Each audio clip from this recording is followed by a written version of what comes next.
أعوذ بالله من الشيطان الرجيم بسم الله الرحمن الرحيم آيت نمبر 256 لا إكراه في الدين قد تبين الرشد من الغي لا إكراه في الدين قد تبين الرشد من الغي فمن يكفر بالطاغوت فمن يكفر بالطاغوت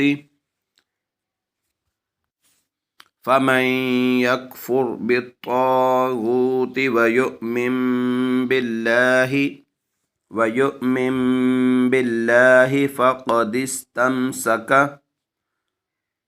فقد استمسك بالعروة الوثقى فمن يكفر بالطاغوت ويؤمن بالله فقد استمسك بالعروة الوثقى لا انفصام لها والله سميع عليم لا انفصام لها والله سميع عليم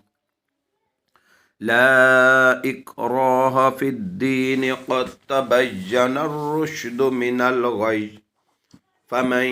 يكفر بالطاغوت ويؤمن بالله فقد استمسك بالعروة الوثقى لا انفصام لها والله سميع عليم.